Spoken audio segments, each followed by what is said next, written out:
Peace be upon you, dear viewers. As we know, companions of the Prophet are warriors of Islam. Learning about them would strengthen our faith, teach us and make us understand and motivate us to work in the name of Allah. So let us begin Abdullah ibn Masood introduction. Abdullah ibn Masood, may Allah's blessings be upon him, was of the tribe of Banu Huzayl and was also the sworn ally of Banu Zara.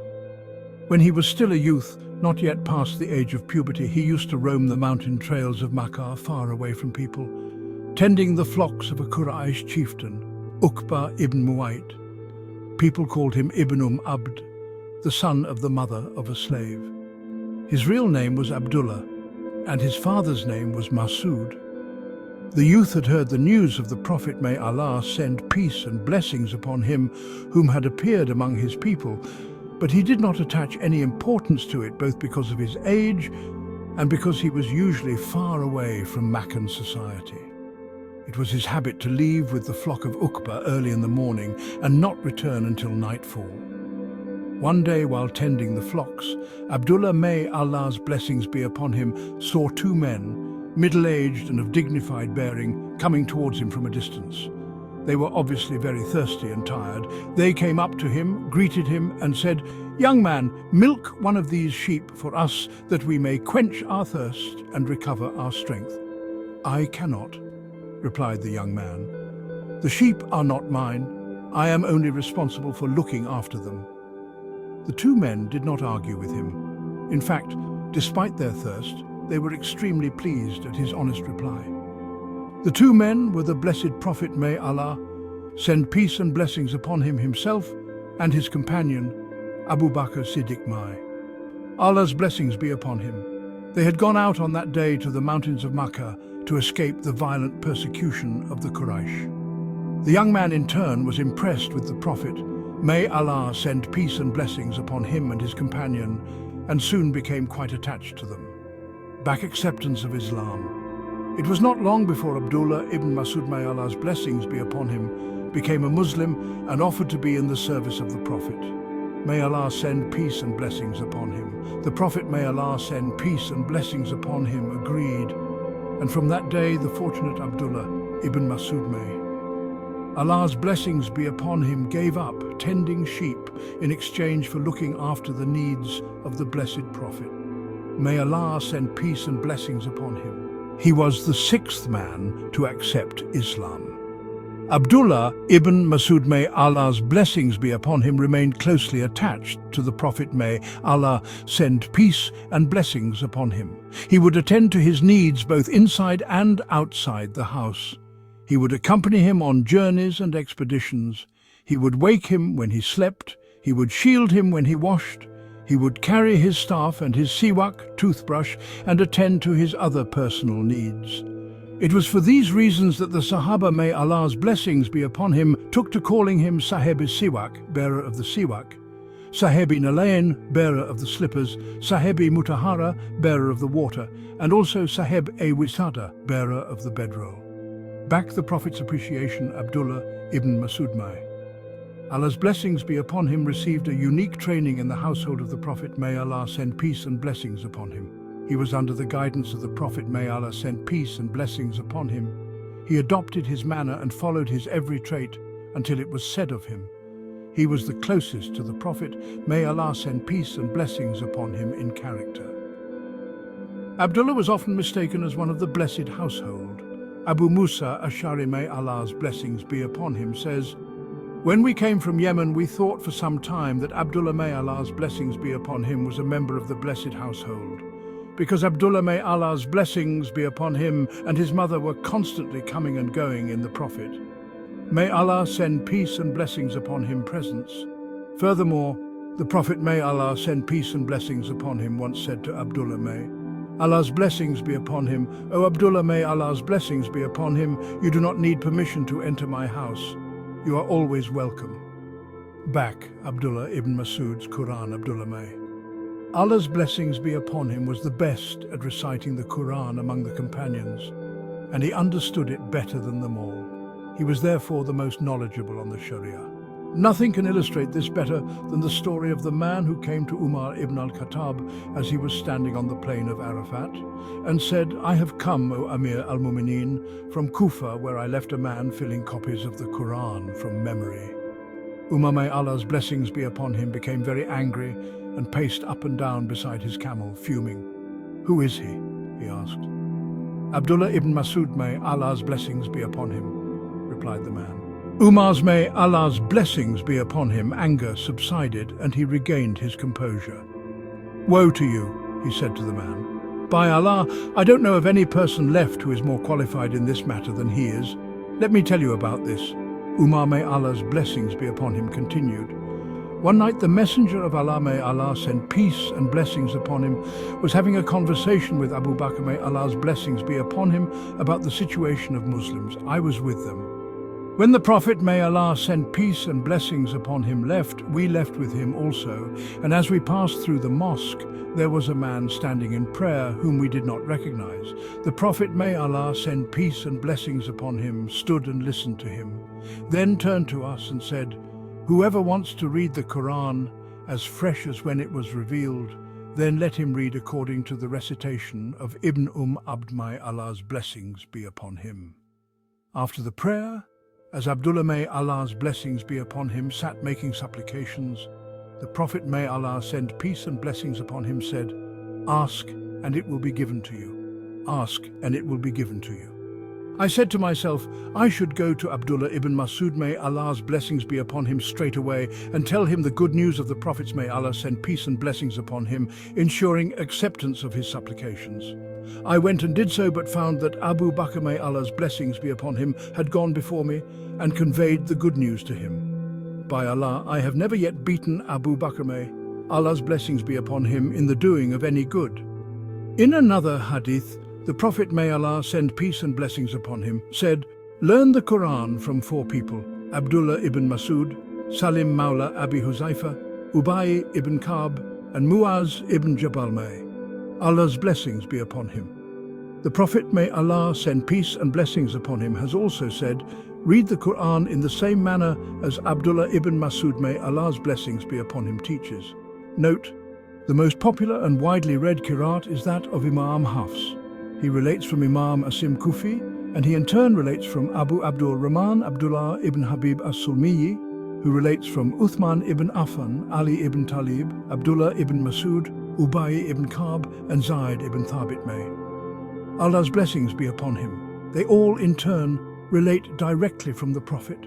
May Allah send peace and blessings upon him. Abdullah ibn Masood, may Allah's blessings be upon him, attained such a knowledge of the Quran that he would say, "By him besides whom there is no Allah, no verse of the Book of Allah has been revealed without my knowing where it was revealed and the circumstances of its revelation. By Allah, if I know there was anyone who knew more of the Book of Allah, I will do whatever is in my power to be with him." Abdullah, may Allah's blessings be upon him, was not exaggerating in what he said about himself. Once Umar ibn al-Khattab, may Allah's blessings be upon him, met a caravan on one of his journeys as caliph. It was pitch dark and the caravan could not be seen properly. Umar, may Allah's blessings be upon him, ordered someone to hail the caravan. It happened that Abdullah ibn Masood, may Allah's blessings be upon him, was in it. "From where do you come?" asked Umar, may Allah's blessings be upon him. "From a deep valley," came the reply, using the Quranic expression, Faj Amik. "And where are you going?"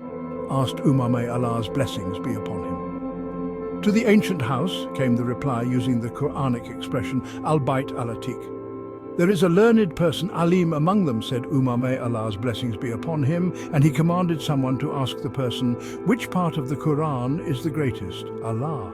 There is no deity except him, the living, the self-subsisting.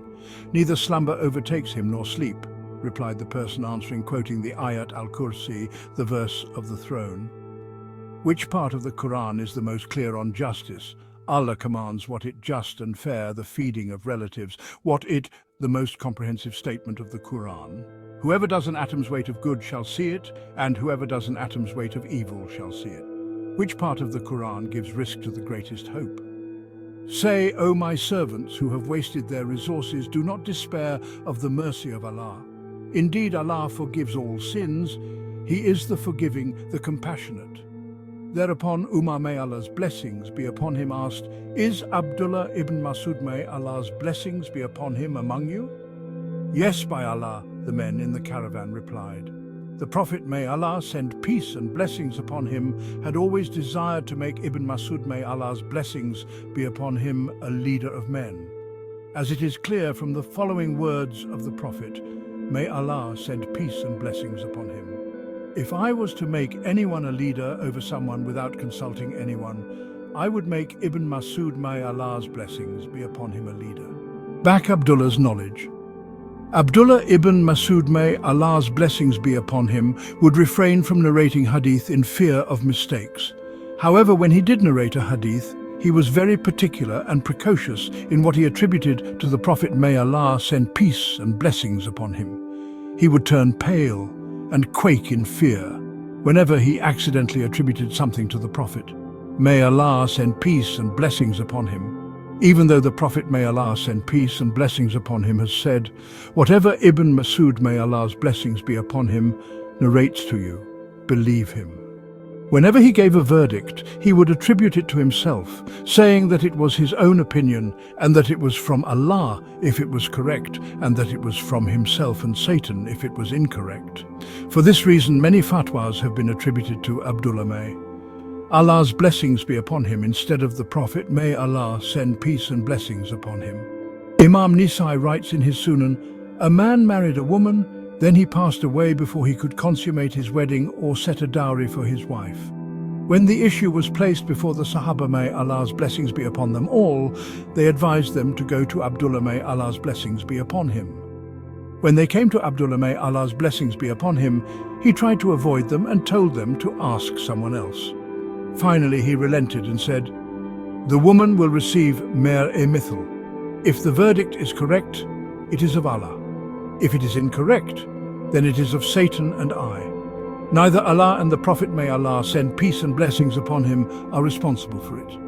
A Sahabi by the name of Makal ibn al-Ashjai, may Allah's blessings be upon him, was also present, and he said, I swear by Allah, you have given the same verdict that the Prophet, may Allah send peace and blessings upon him, gave in the favor of Broan bint Washil al-Ashjai. Your verdict is in accordance with the Prophet, may Allah send peace and blessings upon him. On hearing this, Abdullah, may Allah's blessings be upon him, rejoiced as he had never rejoiced before. The majority of fatwas of Iraq and the Hanafi fiqh are based upon the fatwas of Abdullah ibn Masood, may Allah's blessings be upon him. His authority in fiqh was such that the other Sahaba, may Allah's blessings be upon them, all would refuse to give a fatwa during while he was still alive. They would always refer any seeker to him. Students who wanted to enter his service and gain knowledge from him were always constantly petitioning him. Katima ibn Abu Subra once went to Medina and prayed for a pious companion. Huraira was Allah's reply. Abu Huraira, may Allah's blessings be upon him, asked Katima where he had come from. He replied that he had traveled for 2 days from Kufa. Abu Huraira, may Allah's blessings be upon him, said to him, is not Sa'd ibn Malik, may Allah's blessings be upon him, who is Mustajabul Dawat amongst you? Is not Ibn Masood, may Allah's blessings be upon him, who was the bearer of the Prophet, may Allah send peace and blessings upon him, slippers and ablution water amongst you? Is not Huzaifa, may Allah's blessings be upon him, who was privy to the Prophet, may Allah send peace and blessings upon him, thoughts amongst you? Is not Amar, may Allah's blessings be upon him amongst you, who Allah granted refuge from shaitan through the prophets? May Allah send peace and blessings upon him, tongue amongst you. Is not he who knows the 2 divine books, the Quran and the New Testament? Salman Farsi, may Allah's blessings be upon him amongst you. Coincidentally, all the Sahaba, may Allah's blessings be upon them all, who Hazrat Abu Huraira mentioned were in Kufa at that time. Hazrat Sa'd, may Allah's blessings be upon him, narrates, once there were 6 of us in the service of the Prophet, may Allah send peace and blessings upon him. Besides me were Abdullah ibn Masood and Bilal Habshi, may Allah's blessings be upon him. Some pagans of Makkah came before the Prophet, may Allah send peace and blessings upon him, and began to say, remove these people first, then we shall talk. The Prophet, may Allah send peace and blessings upon him, was still considering whether sending us out would win over their hearts and make them more receptive to Islam, when the following verse was revealed. Send not away those who call on their Lord, morning and evening, seeking his face. Q6:52. Saad May. Allah's blessings be upon him proudly states, this verse was revealed for us. Who can match the status of those who are praised by Allah? The whole point of the worship of Allah is the pleasure of Allah. These six attained the glad tidings of Allah in their lifetime that Allah was pleased with them. As anyone who has taken an in-depth study on the knowledge of the Sahaba, may Allah's blessings be upon him, will tell you. The knowledge of the Sahaba, may Allah's blessings be upon him, climaxed in two people, Ali and Abdullah, may Allah's blessings be upon him. On one hand, we have Allah, the Prophet, may Allah send peace and blessings upon him, and his Sahaba, may Allah's blessings be upon them all, who sing the praises of Abdullah ibn Masood's excellence in knowledge and character. On the other hand, we have a sect of narrow-minded and totally unqualified people who ironically call themselves Ahli Hadith, the people of the Hadith, better known as the Ghair Muqallids, the leaderless, saying that Abdullah ibn Masood, may Allah's blessings be upon him, was uninformed regarding the Prophet. May Allah send peace and blessings upon him, Salah. Wasn't Abdullah ibn Masood, may Allah's blessings be upon him, the one who the Sahaba would mistake as one of the blessed household? Wasn't he the constant companion of the Prophet, may Allah send peace and blessings upon him, for 30 years? But then, according to the Ghair Muqallids, Ali and Sa'ad were also uninformed of the Prophet, may Allah send peace and blessings upon him, Salah, and that all three of these great Sahaba, may Allah's blessings be upon them all, were in reality non-entities. Back Abdullah's bravery, Abdullah ibn Masood, may Allah's blessings be upon him, was the first man to recite aloud the words of the Quran before a gathering of the Quraysh. The companions of the Prophet, may Allah send peace and blessings upon him, were together one day in Makkah. They were still few in number, weak and oppressed. They said, "The Quraysh have not yet heard the Quran being recited openly and loudly. Who is the man who could recite it for them?" "I shall recite it for them," volunteered Abdullah ibn Masood, may Allah's blessings be upon him. "We are afraid for you," they said. "We only want someone who has a clan who would protect him from their evil." "Let me," Abdullah ibn Masood, may Allah's blessings be upon him, insisted. "Allah shall protect me and keep me away from their evil." He then went out to the mosque until he reached Maqam Ibrahim, a landmark situated a few meters from the Kaaba. It was dawn, and the Quraysh were sitting around the Kaaba. Abdullah began to recite Surah Rahman. The Quraysh looked at him intently, and some of them asked, "What is Ibn Abd saying?" "Damn him! He is reciting some of what Muhammad, may Allah send peace and blessings upon him, brought." They began to slap his face, but he continued reciting. When he concluded his recital, his face was covered with welts and blood. "By Allah," said Abdullah, may Allah's blessings be upon him, "the enemies of Allah are more uncomfortable than I am at this moment. If you wish, I shall return tomorrow and do the same." "You have done enough," they said. "You have made them hear what they dislike." Back Abdullah's immigration, Abdullah ibn Masood, may Allah's blessings be upon him, did hijrat 3 times, twice to Ethiopia and once to Medina. He participated in every Ghazwa. It was he who beheaded Abu Jahl in Badr. It was to him that the Prophet, may Allah send peace and blessings upon him, presented Abu Jahl's sword as a share in the booty. The Caliph, may Allah's blessings be upon him, sent Abdullah ibn Masood, may Allah's blessings be upon him, to Kufa to educate the people and to take charge of the Bayt al-Mal. When may Allah's blessings be upon him fixed salaries for the Sahaba, may Allah's blessings be upon him, he offered Abdullah, may Allah's blessings be upon him, a salary too. Abdullah, may Allah's blessings be upon him, refused and said, "Why do you try to turn me to the world?" Back Abdullah's death, Abdullah ibn Masood, may Allah's blessings be upon him, lived to the time of Caliph Uthman, may Allah's blessings be upon him. It was during this era that he retired from his post and returned to Medina. When he was sick and on his deathbed, Uthman, may Allah's blessings be upon him, came to visit him and said, "What is your ailment?" "My sins. And what do you desire?" "The mercy of my Lord." "Shall I not give you your stipend, which you have refused to take for years now?" "I have no need of it." "Let it be for your daughters after you." "Do you fear poverty for my children?" "I've commanded them to read Surah Al-Waqiyah every night." For I have heard the Prophet, may Allah send peace and blessings upon him, saying, whoever reads Al-Waqi'ah every night shall not be afflicted by poverty ever. That night, in either 33 or 34, H, Abdullah may. Allah's blessings be upon him, passed away to the company of his Lord, his tongue moist with the remembrance of Allah and with the recitation of the verses of his book.